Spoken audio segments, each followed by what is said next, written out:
She didn't know. But how could she have known that the young man that startled her in the thick, scary forest was the greatest king to be? But how did she end up standing beside him as his beloved queen at his coronation? She was just an orphan, a stranger in his kingdom, a taboo to their tradition. His kinsmen rebelled against her. A story of how a prince walked into a scary forest and found a girl with no title and changed the course of history. As the story goes, as the ruling crown continued to fade, in the serene hills of the ancient town of Karwar, the scent of rain often clung to the air, and stories floated like dust in the sunlight. It was a land carved from tradition, rooted in rituals, and known for rulers who reigned with power and pride. But now, the great King Arkur of Karwar, whose voice once thundered in the council square, lay weak and near his end as his breath became weaker and slower.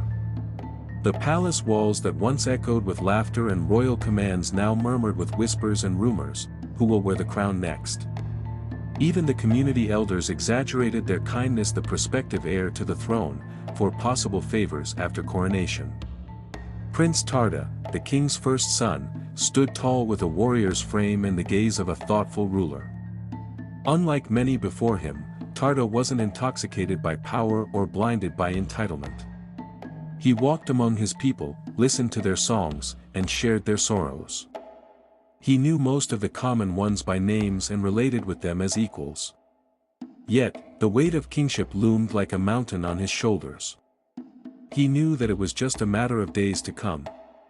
And preparations were already taking shape as tradition demanded. Before King Arkur could pass on the sacred staff of rule, a final rite had to be fulfilled. As tradition demanded, Tarda must take a wife before coronation. The new king must be crowned with his queen, and since the prince was not married, he must take a wife immediately. The chosen bride, a graceful girl from a noble family, had already begun her 10-day fattening and grooming ritual, a revered process to prepare a queen worthy of Karwar's throne. But there was more. Tarda, too, must vanish from the town during these 10 days, hidden from all, alone in reflection. To immerse strength and wisdom from the gods and chose a path for his rule. The elders said it cleansed the prince of familiar pride and reminded him that power began with humility. Usually, the prince would dwell in the old mountain cave or beneath the sacred baobab grove. This time, Tarda chose the thick forest near the border of Tuda village, with a historic waterfall. No guards. No servants. Just silence, the crackle of wood, and his thoughts. On his third day in the forest, just as the morning mist began to lift, Tarda heard laughter, reflection of the sunlight that filtered through the canopies of the trees, songs and chatters, like wind chimes dancing through the trees. Crouching behind a curtain of ferns, he saw them, 3 young girls, each balancing bundles of firewood on their heads, chatting in the melodic dialect of Tuda that he understood very well. He wondered how they were able to carry such huge bundles of firewood on their heads to such distance. He knew he should be avoiding them, but his interest was not just tickled, it was also pulled. He revealed himself from his hiding and moved closer. And then he saw her. She walked slightly apart from the others, calm, with a quiet strength in her posture. Her name was Rabo. Her skin, visibly glistened with sweat, but her eyes held a calm depth, like a river that had seen many seasons. Her hair had fallen across her cheek, and when she tucked it behind her ear, Tarda felt the world pause and something shifted in him. He lost a flash. And then they locked eyes for a moment, but she hesitated. He stepped forward towards her as the other girls looked curiously. "I am just a traveler," he said, unsure how to introduce himself. Rabo tilted her head and thought for a while. "From Karwar?" she guessed, and he nodded. She smiled. "You don't look like a hunter. You look like someone who's trying not to be seen," Rabo said with a casual smile. And with that, she quickened her step and walked past him. And that was how it all began. 10 days, 1 heart. Each day after, Tarda would find a reason to wander where Robbo fetched firewood. He helped her carry bundles of firewood and fetched water, and once built a makeshift bench by the stream. They talked, of village dreams, of songs, of what scared them and what made them laugh, and their relationship waxed stronger and they shared personal matters. Their intimacy gathered momentum. Robbo had lost her father when she was just 10 years of age, and struggled to raise her younger siblings on her own. And now, she spoke like someone who had lived twice. Her strength wasn't loud, but consuming and rooted. By the seventh day of what turned out to be like a primitive kind of honeymoon vacation for Tarda and Robbo, he could not hide his heart anymore, but opened up on what was already obvious. "I don't want to return alone," he said, his voice low, and his eyes fixed on her fingers tracing patterns in the soil. The effect of what he just said was not a declaration as it may have seemed, but it was rather compelling.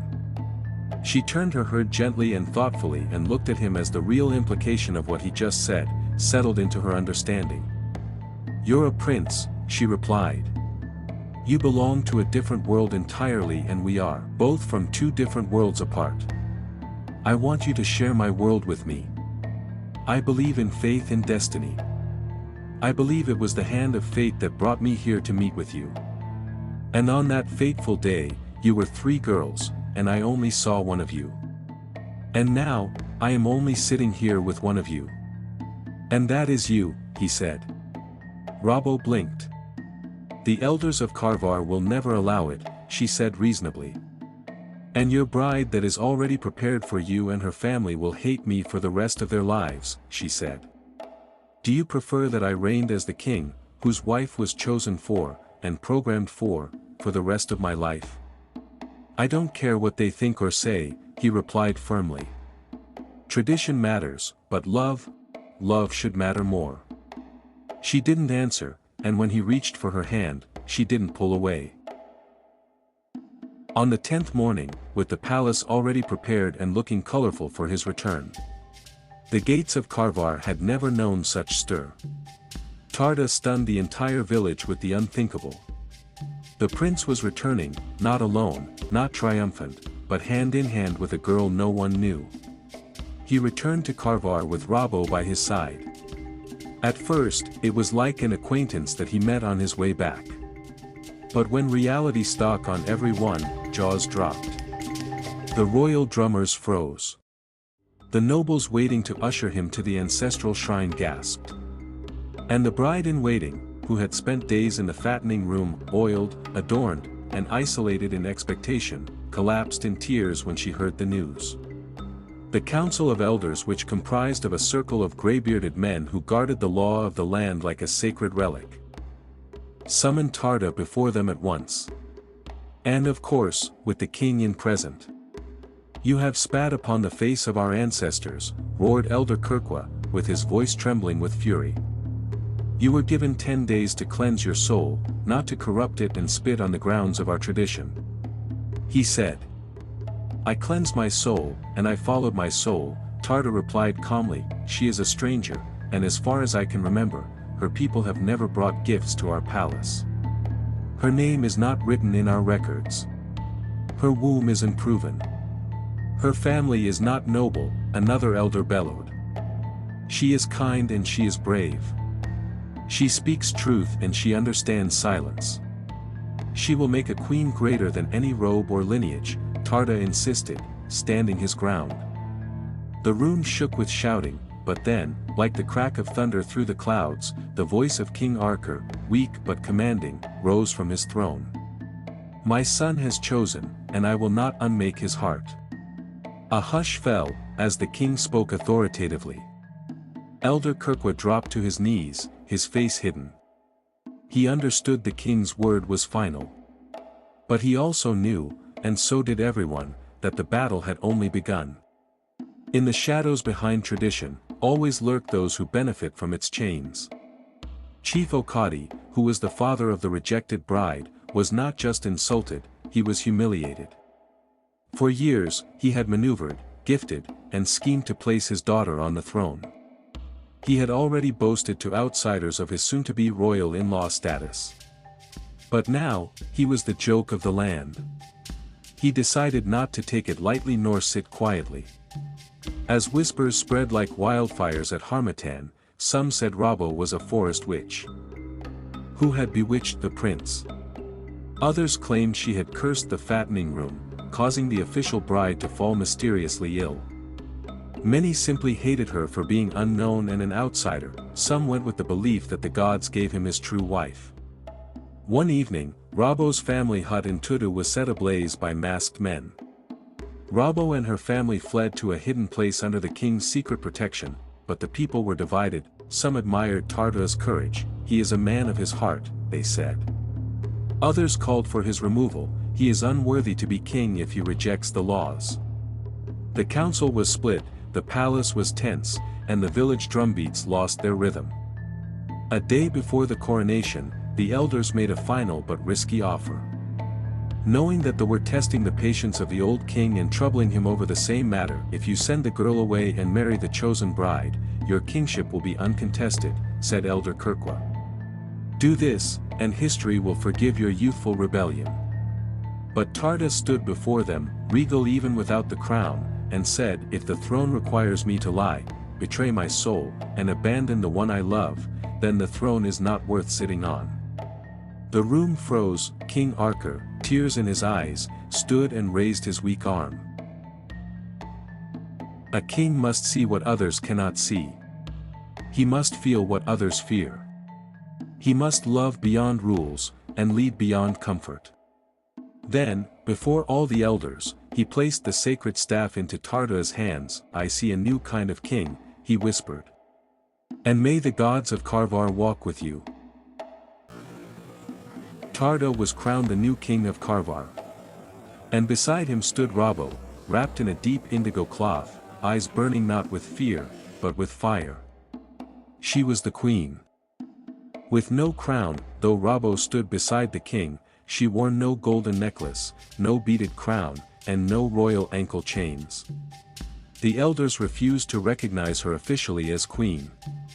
The title was withheld, but that was to the detriment of the face of Karwar that went down in history as the kingdom that crowned a king without a crown for the queen. But to Robbo and Tarda, her king, she was in her rightful place. Her seat in council gatherings remained empty initially, but the individual fear of the unknown eventually made them to honor her with her entitlement. Still, she remained less interested with vanities. The palace maids called her the girl from the bush behind her back. Some servants even refused to serve her meals. Some simply worked quietly, hiding their fears because they believed that Robbo was the spirit of the gods. But Robbo was raised in hardship, and so, she was not shaken. The battlefield. The regrets and the triumph. How did the glorious days of Karwar begun? Who really was Robbo? In one full tale from the stable of 33 Prosper Media. Don't miss the next.